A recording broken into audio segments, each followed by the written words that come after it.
नमस्कार, बहुत स्वागत है आप सभी का वीके न्यूज़ पर। मैं हूं आपके साथ चेतन पाठक। मेरे साथ मौजूद हैं शेखर सर, आपका भी बहुत स्वागत है। राहुल गांधी की भारत जोड़ो यात्रा कन्याकुमारी से शुरू हुई और कश्मीर जाने के लिए निकली। काफ़ी विवादों में ये रही, लेकिन इसमें जिस तरह के समर्थन राहुल गांधी को मिल रहा है ये भी देखने लायक है। खूब भीड़ इसमें जुटाई जा रही है और खूब भी इसमें जुट भी रही है। तमाम जो खिलाड़ी हों या फिर जो अभिनेता हैं वो भी इसमें समर्थन देने के लिए पहुंच रहे हैं, राहुल गांधी से मिल रहे हैं। अब इस यात्रा में कुछ दिनों का ब्रेक लगा हुआ है।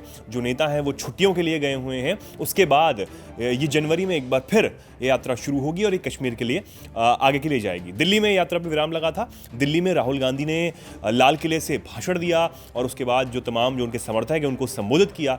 तमाम जो हमले हैं वो सरकार पर किए। लेकिन आज राहुल गांधी की तस्वीर सामने आई जब वो पूर्व प्रधानमंत्री अटल बिहारी वाजपेयी की समाधि स्थल पर पहुंचे। वहां उन्होंने उनको नमन किया, श्रद्धांजलि अर्पित की। उसकी जो तस्वीर है वो खूब वायरल हो रही है। हालांकि आज भी इतने कड़ाके की ठंड में भी Rahul Gandhi half T shirt में ही दिखाई दिए। इस बात पर भी खूब चर्चा उनकी हो रही है। लेकिन जो एक चीज़ देखने वाली है वो ये है कि उन्होंने पूर्व प्रधानमंत्री यानी कि जो उनकी पार्टी के हमेशा विरोधी रहे, कई 25 दिसंबर को जब अटल बिहारी वाजपेयी का जन्मदिन था तो उस वक्त भी कई वीडियोस सोशल मीडिया पर सर्कुलेट हुए जब संसद में उन्होंने भाषण दिया, सोनिया गांधी पर हमला बोला या फिर कांग्रेस पर हमला बोला। उसके तमाम जो वीडियोस हैं वो अमूमन सोशल मीडिया पर वायरल होते ही रहते हैं। 25 दिसंबर को जब उनका जन्मोत्सव था तब भी वो सब चीज़ें हुई। लेकिन राहुल गांधी जब अटल बिहारी वाजपेयी के समाधि स्थल पर पहुंचे तो उसका जो फोटो है सोशल मीडिया पर खूब वायरल हुआ, खूब चर्चा हो रही है। उसको लेकर आज हम भी चर्चा करेंगे और कुछ चीज़ें जानने की कोशिश करेंगे कि क्यों जो उनकी पार्टी के विरोधी रहे, बीजेपी के इतने वरिष्ठ नेता थे और उनकी समाधि स्थल पर जाकर उन्होंने नमन किया, श्रद्धांजलि अर्पित की। ऐसा क्या हुआ, क्या कुछ बदला है इतने समय में? सर, ये जो आज तस्वीर दिखी है वो अपने आप में एक देखने वाली चीज़ है। कई लोग इसको अपने अपने तरीके से ले रहे हैं। आप किस तरीके से देखते हैं? जी बिल्कुल चेतन, देखिए अटल बिहारी वाजपेयी जी के बारे में एक बात कही जाती है, उनको अजात शत्रु कहा जाता था। यानी कि वो ऐसे थे जिनको विपक्ष के लोग भी पसंद करते थे, उनकी तारीफ करते थे। लेकिन राहुल गांधी की जो यात्रा हुई जिसमें ये अटल जी की समाधि स्थल पर गए, इसमें भी विवाद हो गया। तो ये विवाद का काम भी किसने किया? कांग्रेस पार्टी ने ही किया। अब इसी वजह से कांग्रेस पार्टी पर सवाल उठ रहे हैं कि क्या जो कांग्रेस पार्टी है वो किसी डाउट में है।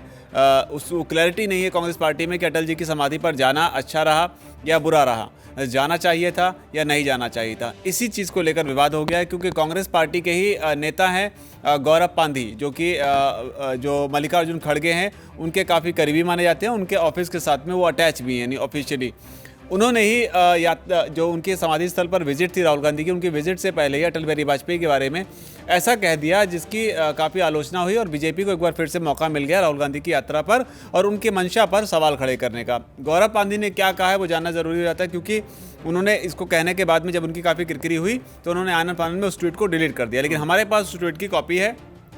उसमें इन्होंने ये लिखा कि जब देश आज़ादी की लड़ाई लड़ रहा था, क्विट इंडिया मूवमेंट जो है वो चल रहा था, उस बीच में अटल बिहारी वाजपेयी जो थे वो अंग्रेज़ों के मुखबिर थे और वो खुद तो इस आंदोलन से नहीं जुड़े, लेकिन जो लोग जुड़ते थे उनके बारे में जाकर अंग्रेज़ों को जानकारी दिया करते थे। तो ये आरोप जो है ये लगाया गया गौरव पांधी की तरफ से, ये बात कही गई है।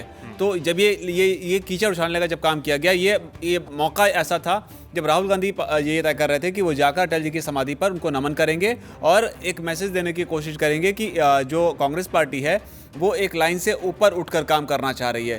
भारत जोड़ो यात्रा का जो मकसद बताया जाता है उसके हिसाब से उनका इरादा ये है कि तमाम पार्टी लाइन से, तमाम वैचारिक मतभेद से सबसे उठकर सबको एक साथ आने की वो बात करते हैं। इस मैसेज के साथ इस यात्रा को शुरू किया गया। लेकिन इसी दौरान जो है इसी सिलसिले में अटल बिहारी वाजपेयी जी की समाधि स्थल पर भी हो गया और लगातार ये आरोप भी लगाते रहे कि जो मोदी हैं या फिर बीजेपी के जो दूसरे नेता हैं वो नेहरू और गांधी और बाकी जो कांग्रेस के जो दिग्गज नेता रहे हैं पास्ट में, इंदिरा गांधी और नेहरू, उनकी समाधि पर बीजेपी के नेता नहीं जाते हैं। लेकिन राहुल गांधी जो हैं वो यहाँ पर अटल जी के उसमें गए हैं।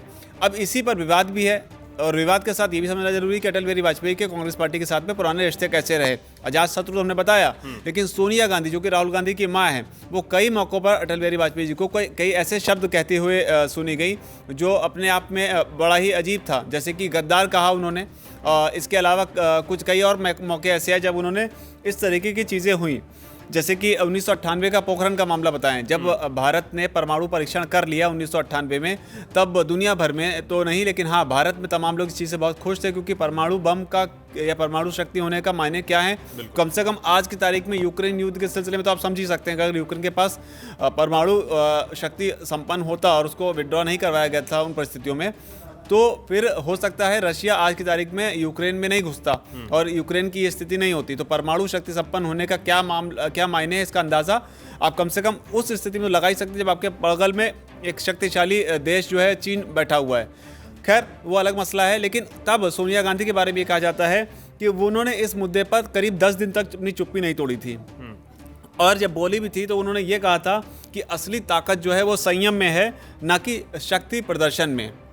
लेकिन हम लोगों को जो पढ़ाया गया या जो हमने पढ़ा balance of power. Balance of power वो चीज़ होती है कि शक्ति का संतुलन बहुत ज़रूरी है शांति बनाए रखने के लिए। अगर आप शक्तिशाली और मैं बहुत कमज़ोर हूँ तो शांति बरकरार रहने की संभावना बहुत कम होगी, आप कभी भी हमला करके नियंत्रण पा लेंगे। लेकिन आप भी शक्तिशाली हैं, हम भी शक्तिशाली हैं, तो शांति बनाए रखने की संभावना जो है वो ज़्यादा होगी, क्योंकि आपको पता है कि नियंत्रण करना आसान नहीं होगा, तो शांति बनी रहेगी। लेकिन यहाँ पर सोनिया गांधी ने कहा था कि असली ताकत संयम में है, ना कि शक्ति के प्रदर्शन में। ये एक बड़ी चीज़ थी। उसके अलावा सोनिया गांधी ने 2002 में कहा था कि वाजपेयी जी ने अपना मानसिक संतुलन खो दिया है, ये भी कहा। उसके अलावा 1999 में एक रैली के दौरान उन्होंने वाजपेयी जी को गद्दार कहा, और भी कई सारी चीज़ें इसके साथ ही हुई। लेकिन बड़ी बात यही है कि कांग्रेस पार्टी के ज़माने में अटल बिहारी वाजपेयी जी को उल्टा पुल्टा कहती रही, लेकिन ठीक है चलिए, वो राजनीतिक अपनी बयानबाजियाँ होती हैं, राजनीतिक अपने वो होते हैं, अपने हित होते हैं। उस ज़माने में तो ठीक था, लेकिन मैं ये कहूँगा कि इस मामले में कि क्या राहुल गांधी जिस तरीके से अटल बिहारी वाजपेयी जी के समाधि स्थल पर पहुँचे, क्या सोनिया गांधी भी उस तरह से जा सकती थी? पहली बात। दूसरी बात है कि जब गौरव पांदी ने अटल बिहारी वाजपेयी को उसी दौरान जब राहुल गांधी विजिट करने जा रहे हैं, लगभग उसके कुछ घंटे पहले ही उनको गद्दार कहा, उनको ये कहा कि अंग्रेज़ों के एजेंट थे और वो इस तरीके से मुखबिरी का काम करते थे, तो क्या कांग्रेस पार्टी यहाँ पर गौरव पांदी को सैक करके उनको पार्टी से निकाल कर कोई स्ट्रांग मैसेज दे सकती है? ये एक बड़ा सवाल है। तब तो पता चलेगा कि हाँ, आप जिस इरादे के साथ में भारत जोड़ो यात्रा में अटल बिहारी वाजपेयी के स्थल पे गए, समाधि स्थल पर, तो आपके इरादे पर शक नहीं होगा। लेकिन सिर्फ ट्वीट को डिलीट कर देना, अपमानजनक भाषा का इस्तेमाल करना, और तो एक सिक्के का जब एक पहलू ये काम कर रहा है और दूसरा राहुल गांधी एक तरफ समाधि स्थल पर जा रहे हैं और कांग्रेस पार्टी के मल्लिकार्जुन खड़गे के जो बहुत करीबी हैं वो उनको गालियां दे रहे हैं, तो ये दोनों चीज़ें एक साथ एक ही पटरी पर कैसे चल सकती हैं? तो यहाँ पर मेरे ख्याल में राहुल गांधी को स्टैंड लेना चाहिए गौरव पांदी के मामले में कम से कम, कि या फिर कांग्रेस पार्टी जो है उसमें एक तारतम्यता की कमी है, या फिर कांग्रेस पार्टी के भीतर ही एक धड़ा भी है जो राहुल गांधी के इस कदम से सहमत नहीं है, और शायद उस धड़े के जरिए ही ये बताने की कोशिश की गई। हो सकता है जानबूझ के इस तरीके किया गया हो, या आप ट्वीट कर दीजिए, एक मैसेज समाज में, एक सोसाइटी में तो चला ही जाएगा कि हम क्या सोचते हैं इस बारे में, फिर आप डिलीट कर दीजिए। तो झूठ आपने जो भी आपने एक बार हिट कर दिया उसका भले वापस खींच लिया, कि उसने अपना काम तो कर दिया, क्योंकि उसकी मीडिया कवरेज भी हो गई, उसकी सारी चीज़ें हो गई, लोग उसके बारे में बात कर रहे हैं, हम बात कर रहे हैं उसके बारे में। तो इस लिहाज से अगर देखें तो राहुल गांधी की ये जो सोच है वो थोड़ी सी डाउटफुल ज़रूर है। और इससे कहीं ज़्यादा ये भी कई सवाल ये भी उठने लगते हैं कि भारत जोड़ो यात्रा की जिस तरीके से विचारधारा राहुल गांधी के द्वारा बताई गई कि सबको साथ लेकर चलना है। उन्होंने पिछले दिनों ये भी बोला लाल किले से कि जो भारत जोड़ो यात्रा है उसमें हर इंसान हुआ, कोई धर्म नहीं देखा गया, चाहे वो जानवर हो वो भी शामिल हुआ। लेकिन जो कांग्रेस नेता की तरफ से जिस तरीके से अटल बिहारी वाजपेयी पर छींटाकशी की गई और आरोप जो लगाए गए, उससे भारत जोड़ो यात्रा की विचारधारा पर भी कई सवाल उठते हैं कि जिस तरीके से वो सबको साथ लेने की बात करते हैं और उनके नेता अटल बिहारी वाजपेयी की समाधि स्थल पर जाकर शीश नवाते हैं, नमन करते हैं, और उन्हीं के नेता उसी कांग्रेस पार्टी के नेता अटल बिहारी वाजपेयी पर ऐसे गंभीर आरोप लगाते हैं। तो कांग्रेस पार्टी की जो ये यात्रा है उसकी विचारधारा पर कई सवाल उठते हैं। नहीं, एक जो इन्होंने शुरुआत की जो भारत जोड़ो यात्रा की, ये एक अच्छे इरादे के साथ की, एक नेक इरादे के साथ की, हालांकि इसके पीछे का मकसद यही था, क्योंकि लगातार कांग्रेस पार्टी को जिस तरीके से मोदी सरकार का कोई तोड़ नहीं मिल रहा था, उस लिहाज से शायद राहुल गांधी के जो बयान हालिया दिनों में आ रहे थे, या राहुल गांधी जिस तरीके से राजनेता के तौर पे बात करते थे, उनमें एक पॉलिटिकल सीरियसनेस की कमी नज़र आती थी। ये देखने को मिलता था कि उनके बयानों में वो मैच्योरिटी शायद नहीं है। अगर उस लिहाज से देखें, देखिए आप भारत का भ्रमण करते हैं तो भारत के बारे में आपको जानने का मौका मिलता है, आपकी बौद्धिक क्षमता बढ़ेगी, इसमें कोई दो राय नहीं है। आप खुद भी अगर जाते हैं भारत का भ्रमण करने के, तो आप भारत के बारे में जानेंगे, भारत को करीब से जानेंगे, भारत के लोगों के बारे में जानेंगे, उनकी सभ्यता के बारे में, उनके रहन सहन बोलचाल, आप जानेंगे उन सब चीज़ों को। आपने एक मैसेज देने की कोशिश की कि हम एकजुट करना चाहते चीज़ों को, वहाँ तक भी ठीक था। इसमें भीड़ भी बहुत जुट रही है, ये भी एक सच है, ये भी एक अच्छी बात है, लेकिन वो वोटर हैं कि नहीं है, ये फिलहाल अभी हम नहीं कह सकते हैं। हालांकि इनमें से जो भीड़ है, कई सारे जो है स्टार्स को बुलाया जा रहा है, उसमें खबरें ये भी आई कि स्टार्स को जो है वो पैसे देकर बुलाया जा रहा है। इसमें बात ये भी आई कि क्या एक पर्टिकुलर विचारधारा के स्टार्स जैसे कि स्वरा भास्कर और बाकी लोग हैं, यही जुड़ रहे हैं, क्योंकि अभी भी स्टार्स, सेलिब्रिटी, बॉलीवुड या बाकी हम बात करते हैं, एक खास वर्ग जो है वो नहीं अटैच हुआ इसके साथ में। तो क्या वो स्पॉन्सर्ड था? क्या ये, तो आपको ये देखना पड़ेगा कि कहीं भारत जोड़ो यात्रा अपने जिस मकसद के साथ शुरू की गई, उस मकसद को हासिल कर पाएगी कि नहीं कर पाएगी, कहीं ये महज एक इवेंट बनकर ना रह जाए। आप यहाँ सड़क पर भी अगर तमाशा कर देंगे तो यहाँ पर भी सैकड़ों की भीड़ लग जाएगी। तो भीड़ जुटाना और भीड़ का वोटर में तब्दील होना, आपके भारत जोड़ो यात्रा का जो मकसद है उस मकसद को हासिल करना, वो शायद उनके लिए ज़्यादा ज़रूरी था। लेकिन जिस तरीके से इसी दौरान ये विरोधाभास देखने को मिल रहा है और उस पर आपका एक्शन ना लेना, वो कहीं ना कहीं ऐसा ना हो कि at the end of the day जब आपकी यात्रा संपन्न होने को हो तो ये एक पॉजिटिव मैसेज के बजाय एक गलत मैसेज के साथ चला जाए। क्योंकि इस यात्रा में एक और चीज़ सामने आने वाली है, मुमकिन है। महबूबा मुफ्ती ने आज ही राहुल गांधी की यात्रा की तारीफ़ की है, राहुल गांधी की तारीफ़ की है। महबूबा मुफ्ती जो है वो तिरंगे के खिलाफ बोलती हैं और ये तिरंगा लेके चलते हैं। तो ये दोनों विरोधाभासी चीज़ें जो है कैसे एक बैनर में आएंगी।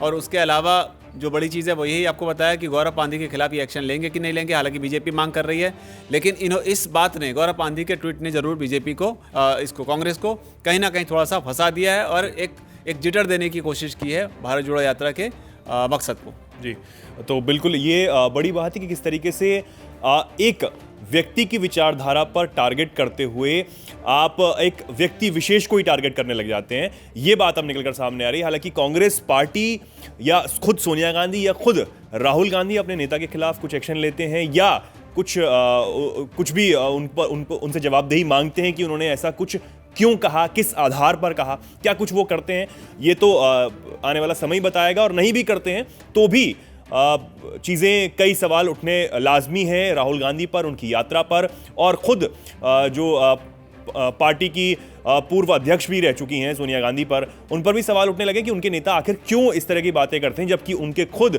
जो आलाकमान है वो एक अटल बिहारी वाजपेयी जो कि पूर्व प्रधानमंत्री है, उनके समाधि स्थल पर जाकर नमन करते हैं उनको। तो किस तरीके की ये बातें हैं, दो चीज़ें क्यों एक साथ चल रही हैं, तो ये भी तमाम सवाल जो हैं, आप इस पर क्या कुछ कहना चाहते हैं? क्या आपकी क्या राय है इन तमाम सवालों पर, इन तमाम जो मुद्दे इस वक्त चल रहे हैं सोशल मीडिया पर और जो भी चीज़ें चल रही हैं? आप जो कुछ भी कहना चाहें कमेंट सेक्शन में हमें ज़रूर बताएं और तमाम ऐसी खबरों को जानने के लिए बने रहिए वीके न्यूज़ के साथ। धन्यवाद। वीके न्यूज़, राष्ट्र के नाम।